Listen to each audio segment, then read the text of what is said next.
What are you waiting for in 2026? A $25,000 Tesla Model 2 with a 620-mile range thanks to a miraculous solid-state battery. Wake up. You are being led by the nose by the media. The truth is, if Elon Musk were to put a solid-state battery into the Model 2 right now, he wouldn't be a genius. He would be the greatest money burner in human history. Why do I state this so firmly? Because I am a technical person, and I believe in the numbers on a bill of materials spreadsheet, not the pipe dreams on a PowerPoint slide. Today, I will expose the brutal reality of this technology for you to see. Solid-state batteries are not meant for your cheap car. They were born to serve a much more fearsome entity.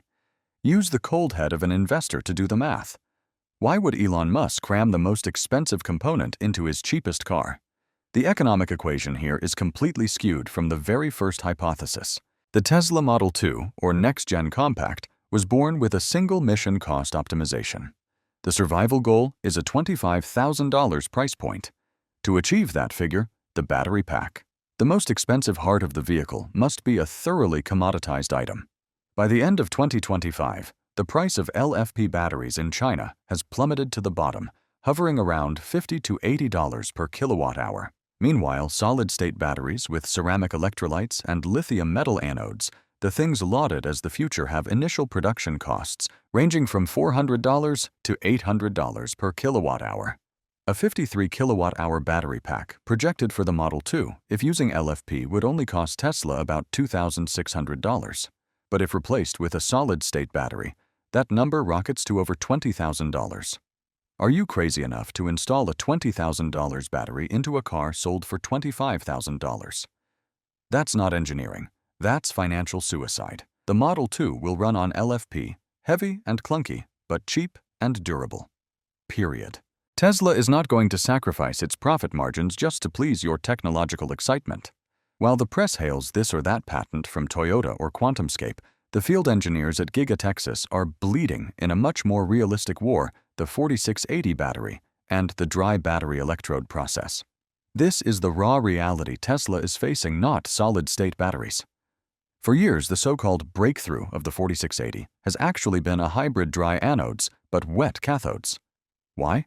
Because when you compress dry cathode powder, which is ceramic-like and brittle, onto aluminum foil at high speeds, it doesn't stick. It shatters into dust. This dusting phenomenon is enemy number one. It brutally destroys the yield rate.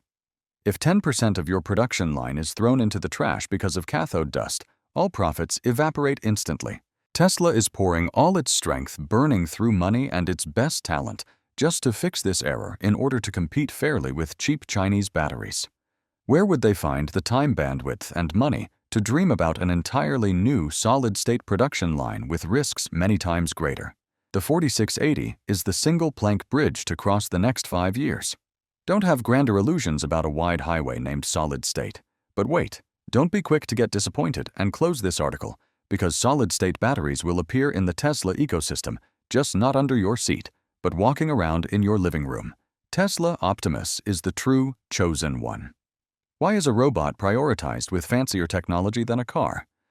Look at the math of size and risk. An Optimus Gen 2 or Gen 3 only carries a tiny battery of about 2.3 kilowatt-hour in its chest. Even if a solid-state battery is 500% more expensive than a regular one, the extra cost for that tiny battery is only a few $100s a drop in the ocean, compared to the $20,000 to $30,000 projected price of a lifelong working robot.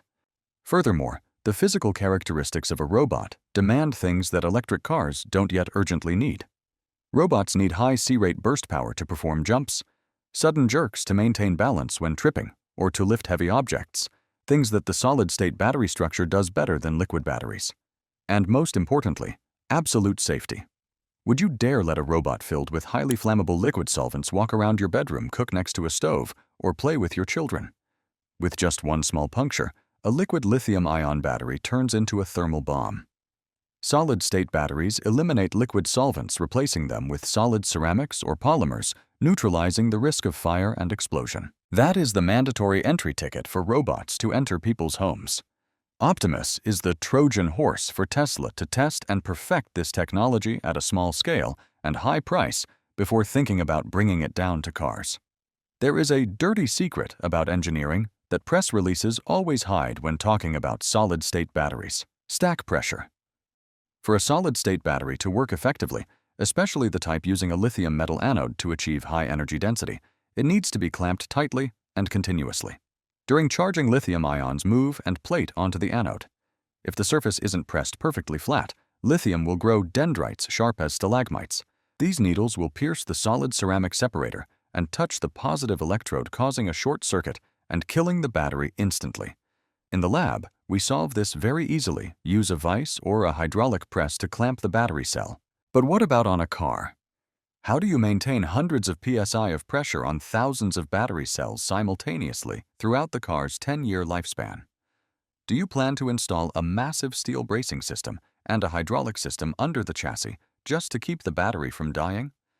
The enormous weight of that bracing would negate all the benefits of the light energy density that solid-state batteries offer. Not to mention the continuous expansion of the battery during charge and discharge, the breathing effect, which would crack the solid electrolyte layer, which is as brittle as glass. An electric car today already needs complex heating and cooling systems. Now it needs a mechanical press, too. This is completely impractical in the violent vibration environment of an automobile. In short, battery technology evolves slowly, not through overnight revolutions. Media thrives on hype, but physics does not lie. Over the next 5-7 years, roads will still be dominated by LFP and high-nickel liquid batteries, like the 4680, cheap, proven, and scalable. Solid-state batteries will arrive, but only in high-margin products like Optimus or a future Tesla Roadster.